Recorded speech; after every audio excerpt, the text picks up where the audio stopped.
స్వచ్ఛత అంటే నందిని. నందిని పాలు మరియు పెరుగు. నమస్తే రమ్మగారు. నమస్తే జయ. రమ్మగారు, ఏదైనా మంచి విచిత్రమైన కథ ఏదైనా ఉంటే చెప్పండి. నిజానికి ఇది బేతాళ కథే, కానీ మన మామూలు కథగా చెప్పుకుందాం. ఎందుకంటే నేను సాటిస్ఫై అవ్వాలి ఆ క్వశ్చన్ తోటి, ఆ ఆన్సర్ తోటి. అందుకని బేతాళుల్లో నుంచి తీసేసి మామూలుగా చెప్పుకుందాం. అట్లా మేము చిన్నప్పుడు అలా చాలా చేసేవాళ్ళం. మన ఇష్టం. అదే, పూర్వం ఒక భూస్వామికి ఒక కొడుకు ఉండేవాట. వాడి పేరు సమయస్ఫూర్తి. బాగుంది. అయితే ఈ సమయస్ఫూర్తి పెద్ద పని చేసేవాడు కదా, తెలివిగా ఉండేవాడు. వాళ్ళ నాన్న వాడు ఎప్పుడు పోటాడుకుంటూ ఉండేవాళ్ళు. నువ్వు తెలివి గలవాడివి, పని చేయాలరా, వ్యాపారం చేయాలరా అనేవాడు. బాగా డబ్బులు గలవాడు. వ్యాపారంలో ఈ అబ్బాయికి ఆసక్తి లేదు. వీడికి ఏదో చేసేయాలి, ఎక్కడికో వెళ్ళిపోవాలి, ఆ కొండకేయాలి, గోడకేయాలి, అలాంటివే ఉండేవి. ఓనాడు చాలా యుద్ధం అయింది. వాళ్ళ నాన్నకి వాడికి వాగ్యుద్ధం జరిగింది. వాడు పిల్లలందరూ చేసినట్టే వాకౌట్ చేశాడు ఇంట్లో నుంచి. చేసి అలా సముద్ర తీరం వైపుకి వచ్చాడు. వాళ్ళ ఇళ్ళకి సముద్ర తీరాలు ఉన్నాయి. వైజాగ్ లాంటి ఊరు అనమాట అది. సముద్రం వైపు సముద్ర తీరంలో నడిస్తే ఇక ఈ చికాకులు తగ్గుతాయి, చల్లని గాలి వాతావరణానికి. వాడు అలా నడుస్తుంటే వాడికి ఏమనిపించింది, అబ్బాయి ఎంత సముద్రం ఉంది, ఊళ్ళని పడవలు వెళ్తాయి ఇక్కడి నుంచి, దేశాంతరం వెళ్ళిపోకూడదు నేను, ఈ గోలేమిటి ఈ ఊళ్ళో ఎంతసేపు, అన్నీ సాగుతాయి కానీ నాన్న ఎంతసేపు తిడతాడు, ఖాళీగా ఉన్నావంటాడు, పని చేయమంటాడు, ఆ పని ఏదో ఇక్కడెందుకు చేయాలి, ఎక్కడైనా చేద్దాం అనుకుని ఆ దేశాంతరం వెళ్ళటం గురించి ఆలోచిస్తూ రోడ్డు మీద ఉన్నవాడు కదా అట్ట పోయి అలలకి దగ్గరగా ఒక ఎత్తుగా రాళ్ళు ఉంటే ఆ రాళ్ల మీదకి పోయి నుంచున్నాడు. నుంచుని కాసేపు కాళ్ళు లాగవు, ఒక గట్టు మీద కూర్చున్నాడు. ఉండి ఒక్కో అలా వచ్చి ఆ కొండరాళ్ళకి తగులుతోంది. ఆలోచిస్తున్నాడు, వేరే దేశం వెళ్తే జీవితం వెళ్ళడం మనం ఊహించుకుంటాం కదా. ఇంతలో ఏమింది, వెనకాల ఏదో సందడి వినపడింది. గుంపుగా బోళ్ళని పిశాచాలు వచ్చి వీడి వెనకాల నుంచుని. వీడంత భయస్థుడుగా, చిన్నపిల్లలకు ఒక తెంపర్తనం ఉంటుంది చూడు, పిరిగ్గా ఉండరు. సంసారాల మీద పడ్డాకి పిరికితనాలు వస్తాయి మగపిల్లలకి. ఏ బరువు బాధ్యత లేని వాడికి ఏ భయము లేదు. అమ్మో అదేమైపోతే ఇదేపోతే టెన్షన్ లేదు కదా. బరువు బాధ్యతలు లేని వాళ్ళకి పిరికితనం ఉండదు. వాడు చూస్తున్నాడు, వీళ్ళు ఏం చేస్తాయా ఇవన్నీ, ఈ పిశాచాలన్నీ చక్కగా ముసుగులేసుకుని నిలబడున్నాయి, నాకో గుర్రం, నాకో జీను, నాకో గుర్రం, నాకో జీను అని అరుస్తున్నాయి. అరుస్తుంటే సడన్గా వీడు చూశాడు, ఓ గుర్రము ఓ జీను వచ్చినాయి ఒక్కోదానికి. వీడేమనుకున్నాడు, అదేదో బాగుందని వాళ్ళది గుంపులో చేరిపోయాడు వీడు కూడా. ఈ వాడి దగ్గర ఓ తలపాగా ఉంది, దాన్ని కొంచెం వదులుగా లాక్కున్నాడు. వెనక నుంచి చూస్తే వీడు కూడా వాళ్ళతో ఉన్నట్టే ఉంది. నాకో గుర్రం జాకో జీను అని అరిచాడు. అరవంగానే వీడికో గుర్రం వీడికో జీను వచ్చింది. ఆశ్చర్యపోయాడు, గుర్రం ఎక్కేశాడు.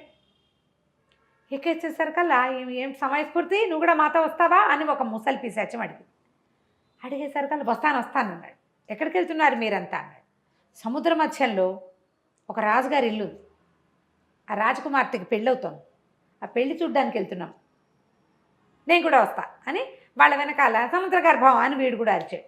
ఇవన్నీ గుర్రాలు ఎగిరినాయి, వీడి గుర్రం కూడా ఎగిరింది ఆ జీన్ మీద. జీన్ వేసుకుని దాని మీద వీడు కూర్చున్నాడు, వాళ్ళతో పాటు పోయాడు. పోయేసరికల్లా ఒక పెద్ద మండపం, బోళ్ళంతమంది జనాలు, గందరగోళంగా బోళ్ళంతమంది ఉన్నారు. సరే ఇక్కడ పెళ్ళి, అందరూ వచ్చి జనాలు తిరుగుతున్నారు, వీళ్ళు కూడా పోయి అక్కడ నుంచున్నారు. ఈ పిశాచాలు ఎవరికంటా వాళ్ళ మధ్యలో ఉన్న సమయస్ఫూర్తిని ఎవరూ చూడలేదు. సరే ఇదేదో బాగుంది, ఇంత ఇల్లా, సముద్ర గర్భంలో ఇంతంత బిల్డింగులు ఉంటాయా, ఇంత ఇవి ఉంటాయా, ఇంత అవి ఉంటాయా అంటే ఆ ఉంటాయి అన్నాడు. ఇంతకీ పెళ్లి కూతురేది అన్నాడు. అదిగో ఆ చూడు, ఆ గుంపు మధ్యలో వధువు వేషంలో ఉంది, కళ్యాణ బొట్టు పెట్టుకుంది పిల్ల చూడంటే, ఆ పిల్లని చూసి వీడు నిర్ఘాంతపడి ఎంత అందంగా ఉందో, ఎంతో బాగుంది. వీడు ఆశ్చర్యపోయాడు, ఎంత అందంగా ఉందని. కానీ వీడు అలాగే చూడగా వీడికి తెలిసింది ఆ పిల్ల కంట్లో ఇచ్చి నీళ్లు గారుతున్నాయి. అదేమిటి ఏడుస్తోంది పెళ్లి కూతురు అని అడిగాడు ముసలి పిశాచాన్ని. ఏడవక ఏం చేస్తుంది, ఆ అమ్మాయికి ఇష్టం లేని పెళ్ళి అని చెప్పింది పిశాచం. ఆ పెళ్లి తప్పించడానికే మనం ఇక్కడికి వచ్చాం. ఇక్కడంతా ఉత్సాహంగా కేరింతలు కొడుతుంది, ఇది ఒకటే ఎందుకు ఏడుస్తోందని వీడికి డౌట్ వచ్చింది. అడిగేసరికి వాడదన్నాడు, అయ్య బాబాయ్ పెళ్లి తప్పించడమే అన్నాడు. అవును, ఎందుకు ఇష్టం లేదంటే వాళ్ళ నాన్న ఈ పెళ్లి కుదిర్చాడు 3 ఏళ్ల క్రితం. ఆ పిల్లకి ఈ పెళ్లి చేసుకోవడం ఇష్టం లేదు, అబ్బాయి అంటే నచ్చదు. దానికి నచ్చక ఏం చేసింది, ఇంకా చిన్నపిల్లని కొంచెం వయసు వచ్చాక చేసుకుంటానని 3 ఏళ్ళుగా టలాయించింది. 18వ ఏడు వచ్చింది, పెళ్లి కుదిర్చేశారు. ఏ పిశాచాలైనా నా పెళ్లి తప్పించకూడదా అని రోజు ప్రార్థిస్తోంది. పెళ్లి తప్పించడానికి వచ్చాం, బాగుంది అనేసరికి సరేని అనుకున్నాడు. సరే పెళ్లి కూతురిని మండపంలోకి ప్రవేశపెట్టండి. ఎలా తీసుకెళ్తాయి పిశాచాలు చూస్తున్నాడు వీడు, వాళ్ళతో పాటే ఉన్నాడు కదా. ఆ మండపంలోకి పెళ్లి కూతురు ఏంటంటే అవతల మండపంలో ఉన్న పెళ్లి కూతురు ఈ కొబ్బరికాయ పుచ్చుకుని నడిచొస్తుంది. ఇంకా ఎవరో 5-6 ఆడంగులు ఉన్నారు చుట్టూ. మామూలుగా పెళ్లి కూతురు చుట్టూ ఉంటారు చూడు అట్లా. ఈ పిశాచాల్లో ఒకటి అలా వెళ్ళి అది ఎవరికీ కనపడదు. రాకుమార్తెకి కాలడ్డం పెట్టింది. ఆ అమ్మాయి కాస్త దభేల్మని ముందుకు పడింది. పడంగానే ఇంకో పిశాచం వెళ్ళి ఒక దుప్పట్లు లాంటిది కప్పేసింది. మిగిలిన జనాలంతా ఏదో కంగారు పడ్డారు. ఆ అమ్మాయిని కాస్త భుజానేసుకున్నారు వీళ్ళు. రాజకుమార్తె ఏది ఏది ఏది అని వాళ్ళు వెతుక్కుంటున్నారు. ఆ దుప్పటి వేశాక ఇంకా ఆ పిల్ల ఎవ్వరికీ కనపడలే. పడింది కనపడలేదు అంటున్నారు అందరూ. వీడు పరిగెత్తాడు వీళ్ళతో పాటు. అక్కడ చాలామంది మగవాళ్ళు ఉన్నారు. తనని వాళ్ళు ఏం పట్టించుకుంటారు. ఆ పిశాచాలన్నీ గుంపుగా పరిగెత్తుంటే వాళ్ళ వెనకాల పడి పరిగెత్తుకొచ్చేసాడు. పరిగెత్తుకొచ్చాక ఆ ముసలి పిశాచం మొదటే చెప్పింది, మనం రాకుమార్తెని తీసుకొచ్చేస్తాము. తీసుకొచ్చేసినప్పుడు అది అమ్మాయిని తీసుకురావడానికి నీ గుర్రం ఎక్కించుకో. ఎందుకంటే మేము పిశాచాలం కదా, మేము పట్టుకోవడానికి మా దగ్గర ఏమి ఉండదు, శక్తి ఉండదు కదా మాకేమే. అంటే అవి ఇట్లా గాలిగా తిరుగుతాయి.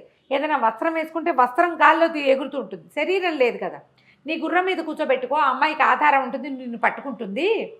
లేకపోతే సముద్ర మధ్యంలో పడిపోతుంది, సముద్రం దాటించేద్దాం, నీ గుర్రం ఎక్కించుకోమన్నారు. సరే ఈ మోసుకొచ్చాక నాకో గుర్రం నాకో జీను అని అరవంగానే ఓ గుర్రము ఓ జీను వచ్చినాయి అందరికీ. వీడికి వచ్చినాయి. ఆ రాకుమార్తెను ఎత్తి వీడి గుర్రం మీద కూర్చోబెట్టాడు. ఈ గుర్రం ఎగురు పద సముద్ర తీరానికి అనగానే గుర్రాలన్నీ లేచినాయి పైకి. కుర్రాడికి ఏమనిపించింది సమయస్ఫూర్తికి, అయ్యో ఇప్పుడు తీసుకొచ్చి దింపేస్తే వీళ్ళకి పట్టుకోవడానికి ఆధారంగా హ్యాండిల్లాగా వచ్చినట్టున్నాను నేను.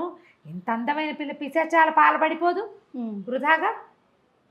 అదేమో మనిషి, అది పైగా చాలా అందంగా ఉంది. చిన్నపిల్ల 18 ఏళ్ళది, పెళ్లి కూతురు రాకుమార్తె. పిశాచాలు ఏం చేసుకుంటాయి దాన్ని అనిపించి తను తీసుకెళ్ళిపోదాం అనుకున్నాడు. ఆ గుర్రం సముద్ర మార్గంలో ఉండగా వాడికి ఊహ తట్టింది. ఎప్పుడైతే ఆ కొండలాగా ఉన్న చోట సముద్రం తీరంలో కొండలే ఉంది కదా, ఆ కొండ మీద దిగ్గగానే పిశాచాలు గబగబా వచ్చాయి రాకుమార్తెను దింపడానికి. వీడు ఒప్పుకోలే. దూరంగా ఉండండి అని గట్టిగా ఆంజనేయ దండకం చదివాడు. ఆంజనేయ దండకం చదివి పిశాచాలని బెదిరి వెనక్కి నించుంది. నేనే తీసుకెళ్ళిపోతానన్నాడు. అనేసరికల్ పిశాచాలనే, అమ్మా మమ్మల్ని మోసం చేస్తావా, నీకు తగిన శాస్తి అవుతుందిలే. అయితే అయిందన్నాడు. తగిన శాస్తి అవుతుందంటే ఏదైతే అదో చూసుకుందామని ఆ అమ్మాయిని భుజాన్ని వేసుకుని ఆ కొండ దిగేశాడు.